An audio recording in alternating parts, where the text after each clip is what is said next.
சென்னையை சார்ந்த ஒரு சகோதரி பேசுறாங்க. கலைஞர் மகளிர் உரிமை தொகையில 1000 ரூபாய் வந்துருச்சு. பொங்கல் பரிசா 1000 ரூபாய் வந்துருச்சு. அரிசி, சக்கரை, கரும்பு வந்துருச்சு. வெள்ள நிவாரணமா 6000 ரூபாய் கிடைச்சிருச்சு. ஒரு மாசத்துல முதலமைச்சர் 8000 ரூபாய் கொடுத்துட்டாரு. பொங்கலுக்கு யாரையும் நான் எதிர்பார்க்க தேவையில்லைன்னு பேட்டி கொடுத்திருக்கிறார் அந்த சகோதரி. அவர் முகத்துல பாக்குற மகிழ்ச்சி தான் எனக்கான உற்சாக மருந்து. எனக்கு மக்களை பற்றி தான் எப்போதும் நினைப்பே தவிர என்னை பற்றி இருந்ததில்லை. அண்மையில இதே அரங்கத்துல நடைபெற்ற உலக முதலீட்டாளர் மாநாடு என்பது தமிழ்நாட்டை வளப்படுத்த உலகமே திரண்ட மாநாடு என்று சொன்னால், இன்று நடைபெறுவது உலகத்தை வளப்படுத்த சென்ற தமிழர்கள் கொண்டாடும் மாநாடு. இது கடந்த 2 நாட்களா உலக தமிழினத்தின் மாநாடு போல சீரும் சிறப்புமா இது நடந்துகிட்டு இருக்கு. வேர்களை தேடி என்பது இந்த ஆண்டுக்கான முத்தாய்ப்பான திட்டமா அமைஞ்சிருக்கு. ஆண்டுதோறும் 200 இளைஞர்களை தேர்ந்தெடுத்து பண்பாட்டு சுற்றுலா அழைச்சிட்டு போக இந்த திட்டம் அறிவிக்கப்பட்டுச்சு. இந்த ஆண்டின் அயலக தமிழர் நாள் கொண்டாட்டம் தமிழ் வெல்லுண்ட சிறப்பான கருப்பொருளை கொண்டு மிக எழுச்சியோடும் 50க்கும் மேற்பட்ட உலக நாடுகள் இருந்து வந்திருக்கிற உங்க எல்லாரையும் பார்க்கிறப்போ உங்க பங்கேற்போட மிக சிறப்பான முறையில் நடந்துகிட்டு இருக்கு. தமிழ்நாட்டின் முதலமைச்சரா மட்டும் இல்லாம ஒரு தமிழனாகவும் இதை பார்த்து நான் ஆக மகிழ்கிறேன். நீராலும் நிலத்தாலும் ஏன் நாடுகளாலும் கண்டங்களாலும் பிரிஞ்சிருந்தாலும் நாம எல்லாரும் ஒரே இனத்தை சார்ந்தவர்கள், தமிழ் அன்னையின் குழந்தைகள்.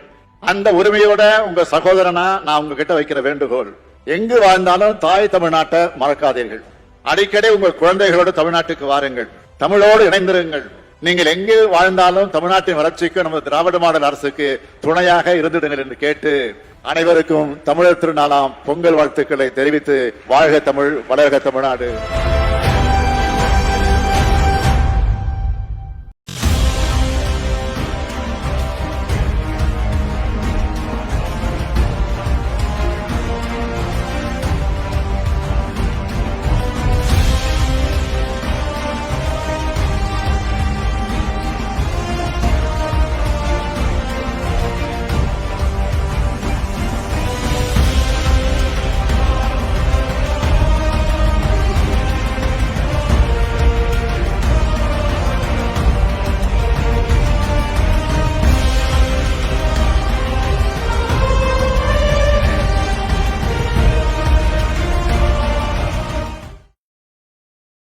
முன்னாள் நகர செயலாளர் திரு கேபிள் பாலு என்கிற குமாரவேல் பேசுகிறேன்.